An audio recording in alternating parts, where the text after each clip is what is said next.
Hello and welcome to Career Talk. We are in 2024 and I am Lee Hopwood, the CEO here at the CCMA and host of this live show where I chat with some of the incredible people working in contact centres to find out about their careers. And oh my goodness, I just love every conversation that I have. I uncover different career paths, and I mean, I'm so inspired by everybody I talk to.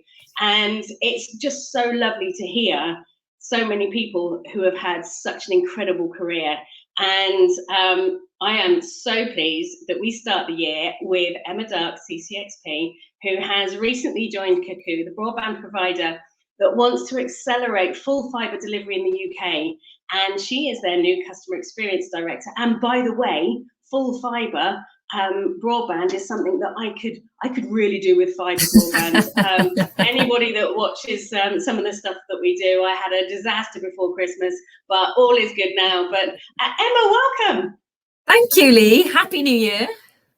Happy New Year. And so how is this new... on 30 years. Oh my days. Do you know what, Lee? We can't. I must say, that makes me feel so old because that means I've been part of this community for 25 of those 30 years. Well, thank you for being part of the community. Do you know what? I can't believe it's 30 years. I remember celebrating 25 and some of the stuff that we did around then. And it's quite a surprise. I might have to ask you at the end of this what your pearl of wisdom is. Oh, crikey, you haven't prepared me for that, but I'll have a bash. I haven't prepared you for that. But so starting off, new job, which you started a little bit before Christmas. How's it going? Oh my gosh, I absolutely love it, Lee. I feel like I found my tribe again for a couple of reasons, really. So we're building the business. So there's a lot of transformation, really fast paced, a lot of change, which I love that environment, actually. But I have got a truly inspirational leader, Sarah Howells. She was actually the big boss when I first started in contact centres 25 years ago, and we reunited after all that time. But she's a true inspiration, so that's a big highlight. And actually, I feel like I'm amongst people, the extended leadership team are a bright bunch that just want to get good stuff done, really believe in the exec. We've got a fantastic exec team, and actually my team, they're just so hungry for leadership and development. And the whole vision behind the business is about customers at the heart. So I am home. I feel part of the nest already. I've been so welcomed there. So I'm just really, really excited. And I wake up with that fire in my belly every day, really, which is a lovely feeling and not always the case, right? Well, yeah, absolutely. And you know what? The Cuckoo brand, I mean, it's interesting hearing and seeing some of these new brands coming out into the market, especially around energy and utilities, and seeing those new brands come out and they're wanting to do things differently. And that is kind of something that's when I looked at your career, that's something that's been part of your career, is looking for that fresh, new, do things new, differently. Yeah, absolutely. And I think, that is the thing that we need to find now, is what is our secret sauce, right? Because the broadband provider, fiber, is the future. But I think, that's my mission now, is to help the organization find that secret sauce. And that has to be centered around people and customer, right? Yeah, absolutely. And we've seen it, haven't we, in some of the other new disruptive brands, that it's all about the customers. So what does it mean then for you, being the director of customer experience at Cuckoo? What does that mean in terms of what you do every day? Yeah, it's a good question, actually. And I suppose, importantly, going into this role as a CX director was a really important pivot for me in my career in terms of changing roles. So, day to day, I don't run the frontline operational teams anymore. And instead, I serve them. So what does the day-to-day look like? It is all about designing or reviewing the customer experiences end to end. So breaking that down, it's always through the lens of creating and building customer journeys. So those journey maps, around, mapping it out end to end, level 0 right the way through to level 2, capturing pain points, what's the sentiment, doing that whole empathy mapping for both employee and the customer, really understanding the personas, what's the demographic of our customers, and therefore how do we target them and personalize. And it is, fundamentally about using data and insight to drive action and accountability across the business, that continuous improvement mentality, really never standing still, always looking for pain points, fix, iterate, and ultimately champion the CX metrics. So what are they? Socialize them, but then making sure that the whole business understands the part they play in us to be able to deliver against the CX metrics for the overall customer experience. So very exciting. That. Yeah, really exciting. And I love something you said at the start of what you were saying there around you now serve frontline rather than manage the frontline. Love that. And in terms of your roles, you also talked about being right across the business. So who are your peers? Who do you work with across the business to make sure that they're delivering the customer experience that you're building? Yeah, well, it's a collaborative effort, right? Because we're a fairly newly formed team in the new Cuckoo world. Everyone, right? So everyone in the extended leadership team. So whether that's the customer team from UX, UI, and the whole website side of the business, it's the program teams in terms of delivering the change that we are involved in. It's the sales teams, whether that's telesales on the ground. It's the customer operations, so Rachel Percival and my colleagues in the ops teams. But it's right the way through to finance, because ultimately we need to make sure that, what we're building is all the right touch points and the right information, all the way across IT, every function you can think of, really. And the way that Cuckoo has set up the team means that if you think of all the circles plotted out, we're all interlinked really for those different departments. So the people team, who have I missed out? So sorry if I've missed anyone out for anyone listening, but it really is the way that I've come into the business. The business has kind of, got a new kind of formed extended leadership team. And really there isn't anyone across the business that I don't engage with in order to build, shape, evolve, and iterate the customer experience that's either in life for our legacy brands or building for the new Cuckoo that we're accelerating towards. Love it. It's so exciting. And with your background, which we're about to dive into, with your background, you're so well placed to be able to say this is actually what the customer is looking for, and using the insights that is there. So over the last 25 years, for a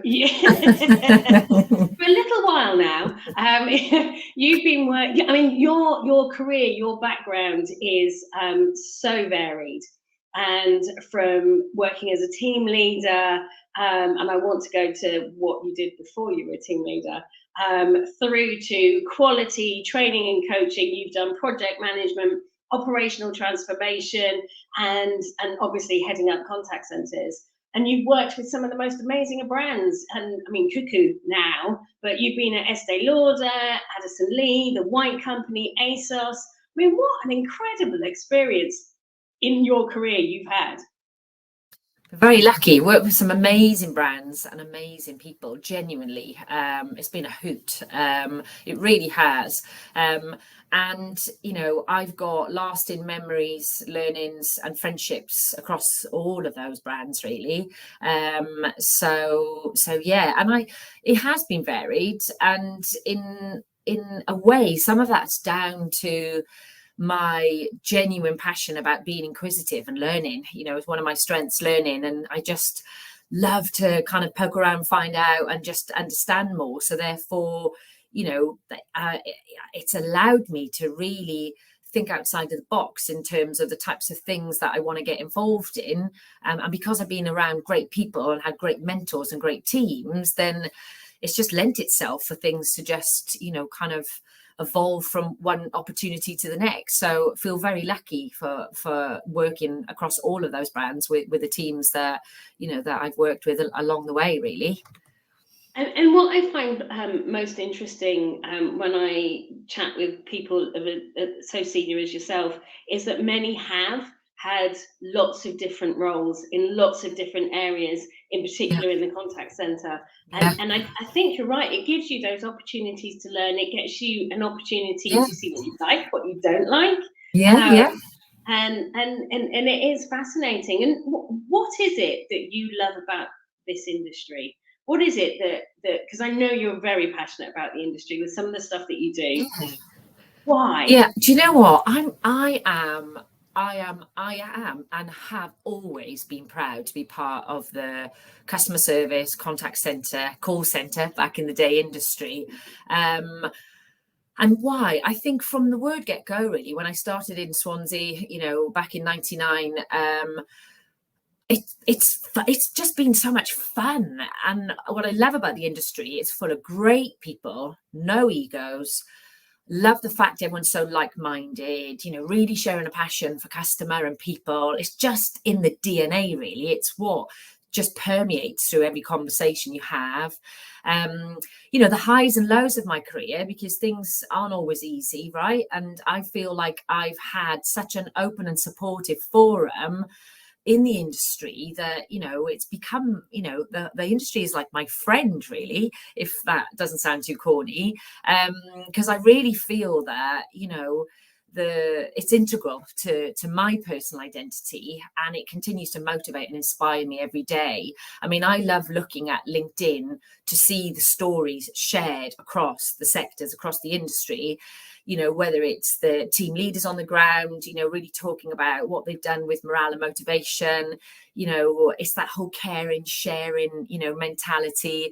And what always brings a tear to my eye and like really gives me a goosebump is where you see above the line where people are sharing what is seemingly impossible has happened. And as I say it, I feel it, and I just love that. I just think that there isn't another industry that I would want to be part of, right? Because I think the energy, the positivity, and the growth development, and all of the things that help you be centered as a person come out of our industry, really. So a load of stuff there, but I really mean it from the bottom of my heart. I love that and concur. Absolutely love it. So let's go back to the beginning. You talked about Swansea. You're clearly Welsh. Um, and so going back to the beginning, you left school. Did you go to university? Was working in a contact center one of the things that you went? That's what I want to do. Where did it start as you came out of school? Yeah, so it started a little bit before uni. So in first question, did I go to uni? Yes, I went to Swansea University. I did a HND, so I took more of a vocational route. I did a HND in business and personnel, as they called it, so HR, kind of people as we know it. So I went to the institute there, and actually, where my kind of career started was my mum had a really good friend that ran a shoe shop in the village that I'm from. And so we used to go into town and see said individual. And I always found her a bit of a beacon, a bit of someone that I really, that inspired me. So my mum managed to wrangle me to get a job with her in said shoe shop. So 3 times a week after school, I used to get the bus into the town, and I would work in the shoe shop for like an hour and a half after school before it closed. And then suddenly, I'm 16, 17, and I'm a key holder, and I'm kind of running a first store in Cardiff part-time, still studying all those things. So I developed the love of sales through service very early on through my very first mentor, and I wanted to be a businesswoman. So didn't really know what that meant, but I wanted to be like this lady Susan that I met that I felt was a mentor. And I developed this passion for wanting to serve people and customers and the theatre of customer experience back then. And so that's where it all started, really. Did I know I wanted to work in contact centres then? No. I didn't know what I really wanted to do, but I know I wanted to be in that sales for service environment around people and to lead and to serve. So actually, there was this big shiny new call centre that opened, and it was one of its kind back then in Swansea. It was the first in South Wales, this purpose-built contact centre, and everyone was talking about it because it was bringing so much employment to Swansea at the time, and I fancied a bit of that really. So that's what I did. I left university, and I went to work in a call centre as a customer service advisor, and I absolutely loved it. Some of the happiest memories I've got, kind of spanning right back. And then what I did whilst I was, kind of going through my career, was then adding in qualifications and layering in any more studies and anything I needed to kind of build up my kind of skill set that was relevant to whatever I was doing, with my career at the time. So things like I went back and I did a further education teaching qualification. I ended up teaching in a business college and did NVQ assessing, internal verifying, all that stuff back in the day. I think it was European computer driving license, the teaching basics computers at the time, right the way through to doing ITIL, information technology, infrastructure library kind of vibes when I was running an incident management center, to where I am today, where I've, last year did my practitioner qualification, all things CX. So I felt really comfortable about being hands-on, being vocational, and picking up more on the academic side of things as I needed to, really, to kind of fill my toolkit. I was going to say, why did you do that? Why did you keep picking up some of those incredible qualifications as you went, and especially because you had a degree, you went to university. Yeah. Why was that important to you? Yeah, I think for me, it's all about that occupational competence, and then just being your best self, really, which, and so if I was in a position of I was leading people, or someone was expecting me to support them with delivering an outcome, then it was just something quite, personally, it was important to me to make sure I did my best. So therefore, back to that inquisitive nature that I have, that, kind of learner, strength in me. I just wanted to know more about it, because I wanted to talk with more confidence about it, and I wanted to deliver the best I could within that role, that I was serving people or customer around. So it wasn't something conscious for me. It was something that just happened, really, and something I continue to do that, fulfilled me more with what I was doing day to day, rather than, I guess it goes back to customer experience, right? Rather than just interacting with my career, whatever I was doing at the time. I wanted to feel it. I wanted to be part of it. I wanted it to be more than just a job, really. So I suppose, it's short answer to your question, sorry, is that's probably why I was doing it, really, was to just to give a little bit more kind of guts to the why behind what I was doing day to day. And did you go and find those qualifications, or were they things that came across your inbox? There were opportunities that a boss said, I think you should do this, or did you go and look for them and then say to your boss, I really want to do this? A bit of both, really. I think some of it was I've always had mentors, right, for 25 years. Like there's, personal, professional, different people at different times in my life. So I think some of that learning, and most recently the CX practitioner course, was as a result of having some coaching and engagement with an incredible lady, Sharon Boyd. And so she told me about the practitioner course and the why behind it, but actually, earlier on, it was around, there was a lot more marketing and advertisement about that. So in contact centres, we'd find out about some of the courses available, because there was funding, and you'd find out about things that you can get involved in. So it was either through the employer I was working with sharing those opportunities, or actually being, honest, being part of the customer and contact center community. All the way back then, there was just stuff going above the line that people were, sharing that has helped them, or they were involved in, or they just done. So it was inspiration from multiple sources, really. Interesting. So over the years, I've talked about some of the brands that you've worked with already, and wow, already. But I also didn't mention that you've worked with NHS Direct, Camelot, Nationwide. I mean, these are quite different brands, all big brands, but they are quite different. But what makes them different from a contact center perspective? What makes them different, but also what makes them similar? Yeah, so I think starting with different, ultimately different sectors, Yeah. different kind of customers in terms of demographic, and kind of different customer challenges as well, with different expectations for the service that's been provided, and there's different jobs to be done then for those customers in terms of value proposition, and how you serve those customers, and those different businesses have different aspirations about what's important to them strategically, sorry, around what good looks like. So I guess that's what differentiated them all. But fundamentally, what unified all of them, no matter what sector, what size of business, whether they were national, regional, kind of global, whatever, was that they were there to provide a service, and to get jobs done for customers, and to serve those customers. So that was the sweet spot between, and the similarity between all of them, really. And ultimately, it was how all of those organizations use the people, the technology, to provide those services to customers. Of course, there were different challenges, and you had to approach things differently. But the core essence of all of them, they were businesses that were providing services.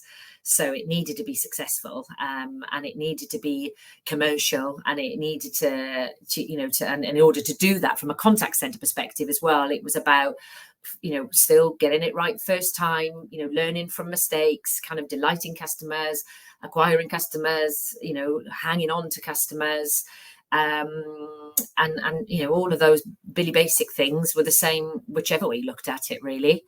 And you're a great example of where a core skill set around working in the contact center, arguably whether that is at advisor level, team leader level, or all the way up at customer experience director level, actually the core skills that you've got are transferable. You can take them into any business in any sector if you Yeah, know why you're doing what you're yeah, doing. yeah. Absolutely, Lee. I agree. Oh, do you know what? That's great for our sector. I think that's it just goes to show how many opportunities there are out there. And you've had a lot of opportunities in your career. I know you've done some pretty major transformational pieces of work. What are some of the key projects, or some of the, let's say, key projects, any project that really stands out for you, something that you've been really proud of being part of? Yeah. Oh gosh, there's so many, right? Because of that enthusiasm of just loving what you do, really. But okay, I'll choose one. It has to be at the White Company on my second tenure at the White Company.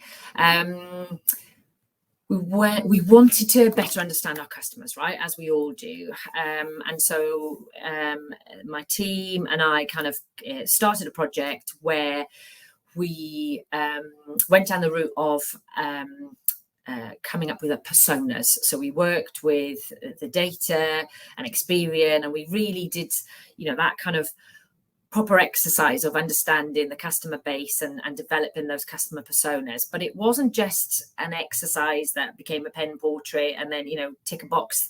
What we did was then brought it to life within the whole business. So as part of that exercise, we did the whole ethnography, the video diaries with what was forming as those different kind of segments of customers. And so we brought those segments to life with real customer engagement and photographs and shared that they did, as well as videos of them in that diary study. And then so that brought texture to us being clear that we felt like we had the right kind of the segments formed. But then that became something that was permeated across the whole business. So what we did was we had like a brochure like we would at the White Company. We turned it into like this segmentation brochure that was real plain English, talking about the different segments, the types of places that, who are the competitors for that segment, their emotional needs, the types of products and seasons that they would buy into with the organization, and the way in which you could serve them and recognize them.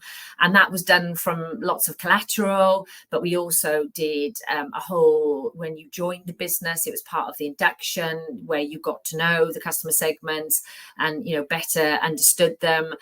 We had posters back of house in all of the bricks and in the head office space, and we had customer goals then across the whole business that were linked to serving those segments. And then we wrapped that all around with our feedback mechanism. FIFO was the tool we used at the time, and then made sure that we would share the stories of the good, the bad, the opportunities for those customers, and it was like a heartbeat really of sharing that insight. So it wasn't just the customer team knew who the customers were and the customer team knew what the CSAT or the NPS figure was. Everyone in the business understood who the customers were, how to recognize, how to serve, and then how we were actually doing in real life against that by using customer insight and bringing that to life and sharing it with the whole business and holding that mirror up. And we had customer champions within the head office functions, within the customer and warehouse functions. We had customer champions out in the regional stores.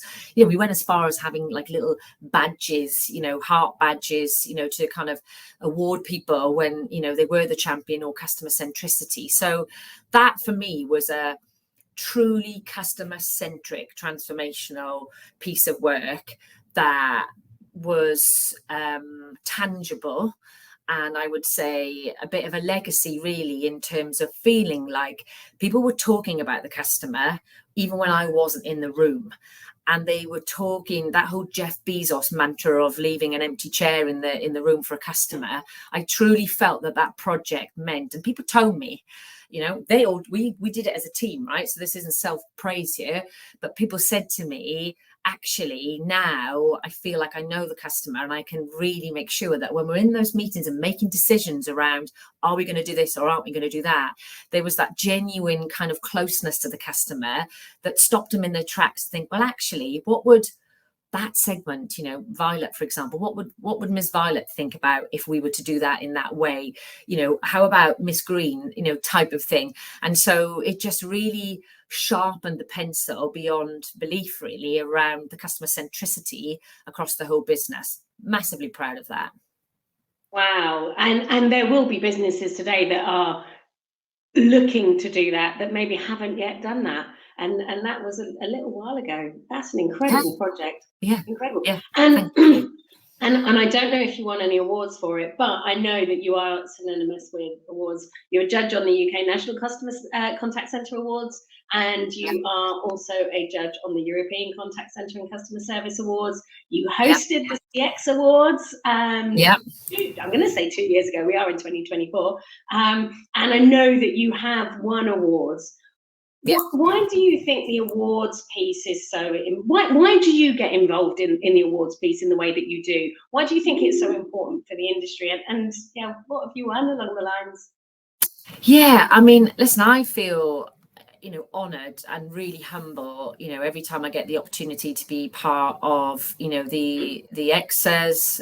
Last year was the first year I did the UK Nationals. I've done the EXAs many times, and the international awards have invited me along to co-host twice now the International Customer Experience Awards at Wembley, which is phenomenal, really. My response to the first time they asked me was, who's dropped out? Because I thought, me? Genuinely, I was just like, hang on a minute, it's just me, so really humble. And and why do I love it? Because actually you keep learning so much, Lee. I think it's twofold, right? I think everyone loves kudos, right? And I think the kudos that comes for it is infectious. But it's not just about, well done, pat on the back. I think that The awards allows you to, of course, share best practice. So when you judge the awards, you hear amazing stories on the coalface, and you just take so many nuggets away from that all of the time. So that for me means that I can look out of the business and keep learning from best practice and seeing what other people are doing on the people, on the technology, on the innovation, all of that. So it's a really crisp way of consuming a lot of insight when we're also time poor. And then going back to the kudos side of things, you know, what I love about the awards and the different types of awards is that invariably, whatever you're doing in your day-to-day job, and when you're delivering change and you're going through challenges and you overcome those challenges, there are so many stories behind all of that, you know. And again, back in the coalface, there's so many stories and things that, you know, form, and the awards allows you to, there's a platform for you to tell that story, so that you acknowledge as a team or as an individual or as in a business, whatever category you're entering, really, you know, everything you did to get from there to there. And actually, the other thing I love about the awards is it's not about, especially when I was at the White Company and we won the best large customer contact center team before I left, that story was about, we were great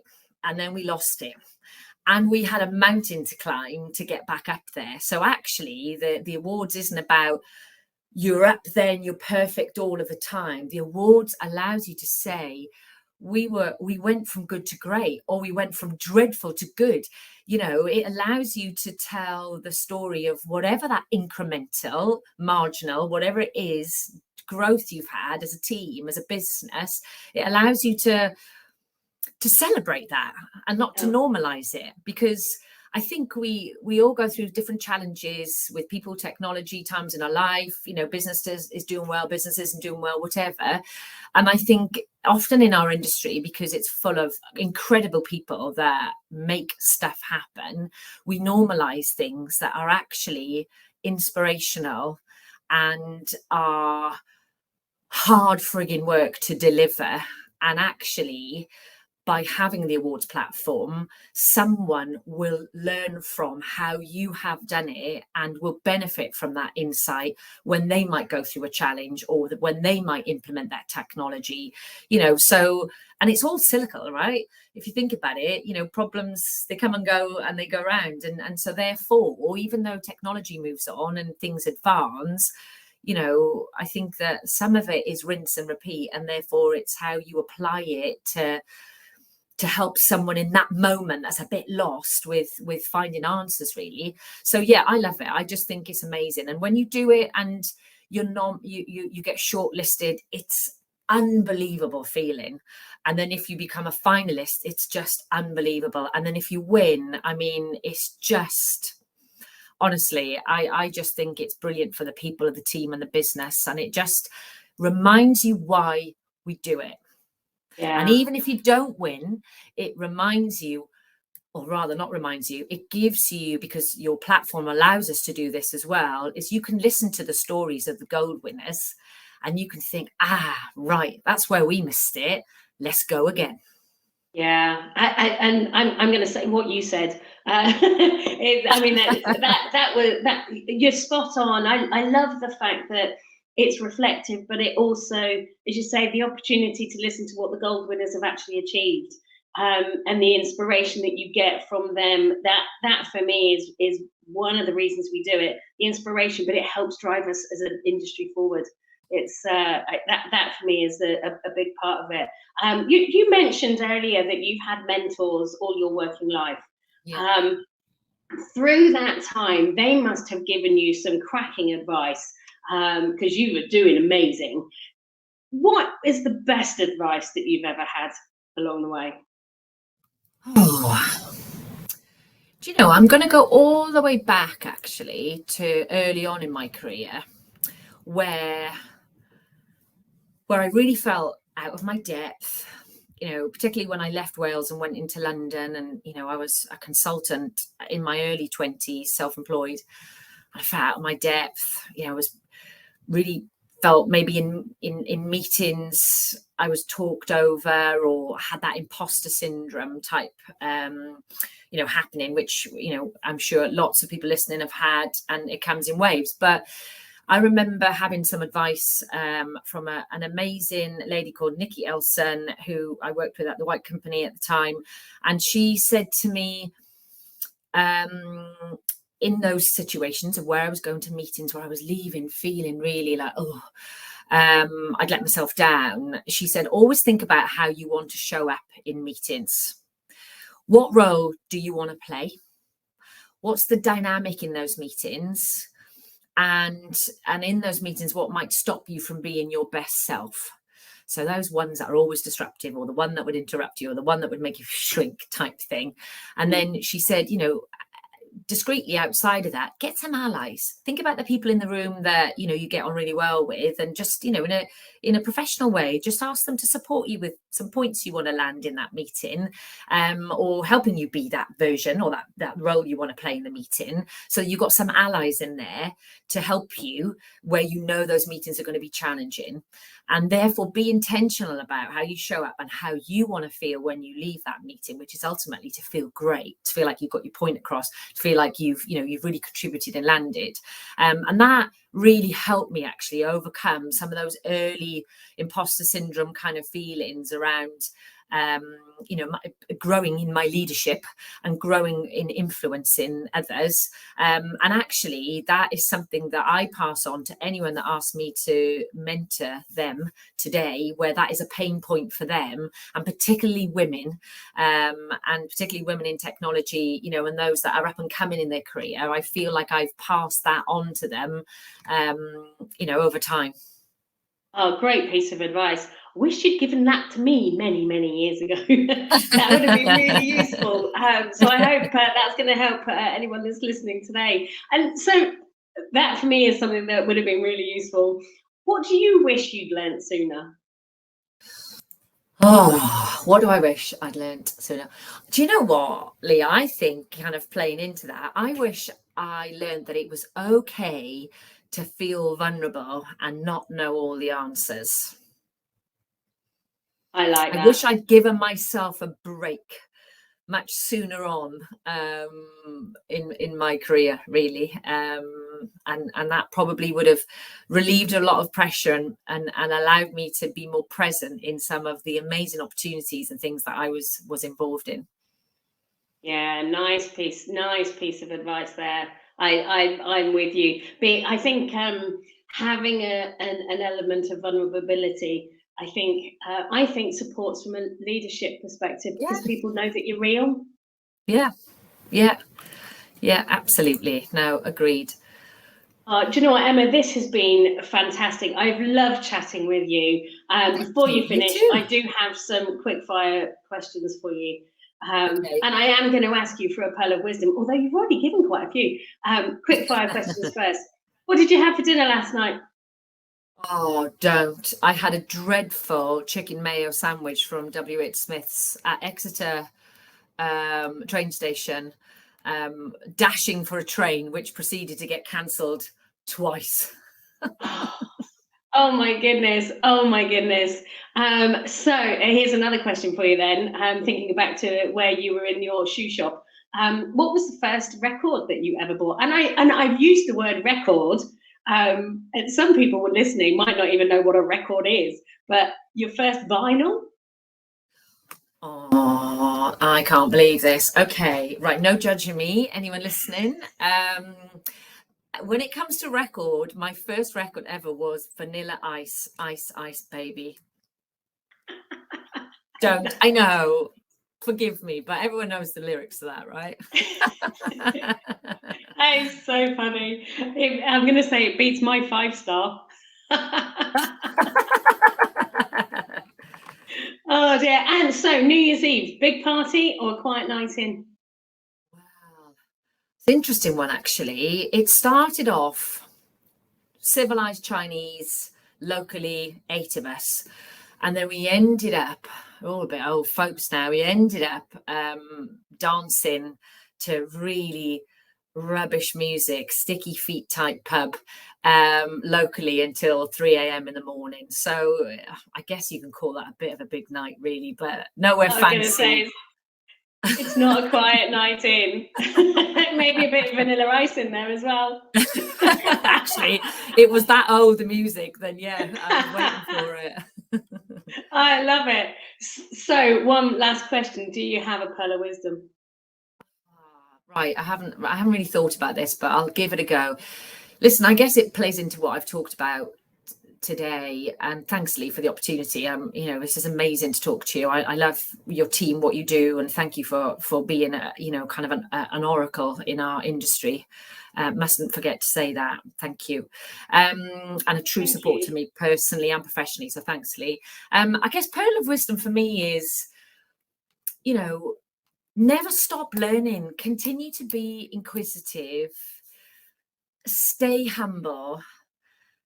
And, you know, have fun and always care about your people and your customers, really. I think, you know, I think that no matter how often we've done things and how around the block we've been, I just, you know, keep learning, be inquisitive, have fun, and just care about your people and your customers all of the time, really. I don't know if that's a pearl of wisdom, but that's kind of what came to mind. Love it. Emma, thank you so much. I really appreciate you giving us your time. New job, new year. It's a busy time of year. Really appreciate you giving us some time and sharing your thoughts, your views, your career with us. Thank you. Thank you, Lee. Have a good new year. Thank you See you so soon. much. And hey, if there's anyone that wants to listen to that again or listen to other career talks, they are all on the website ccma.org.uk. Have a great year.